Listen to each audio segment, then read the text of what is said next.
श्री स्वामी समर्थ सर्वांना।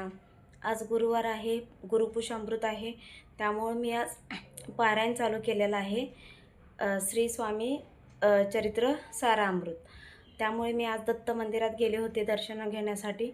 आज गुरुवार असून पण त्या मंदिरात ना कोणीच नव्हतं, पंडित नव्हते ना कोणीच नव्हतं। एक बाहेर फक्त मला एक चप्पल दिसली आणि एक जेंट्स तिथं दर्शन घेत होते। नंतर मी आतमध्ये गेले तर एक फेटा घातलेले बाबा पण मला दिसले, खूप वयस्कर होते ते। आणि मी आतमध्ये गेल्यानंतर बघितलं मी त्या बाबांकडे, तर फेटा वगैरे घातलेले बाबा होते। आणि मी म्हटलं चल दर्शन करून येते आणि मी त्या बाबांना भेटते। आणि मी दर्शन वगैरे करून आले ना, तो जेंट्स पण निघून गेला, पूर्ण मंदिरात मी एकटीच होते। तर मी बोलले चला बाबांना भेटून घेते, कोण आहेत बघू। तर मी इकडं तिकडं बघते ना, पूर्ण त्या मंदिरात कोणीच नाही। ते बाबा पण तिथून कसे निघून गेले कळालं नाही। म्हणजे साक्षात मला स्वामीच येऊन भेटले। म्हणजे आज माझा पहिलाच अध्याय झाला। मी 108 पारायण करणार आहे, श्री स्वामी चरित्र सारामृत 108 पारायण करणार आहे। तर स्वामींनी पहिल्याच दिवशी मला दर्शन देऊन गेले।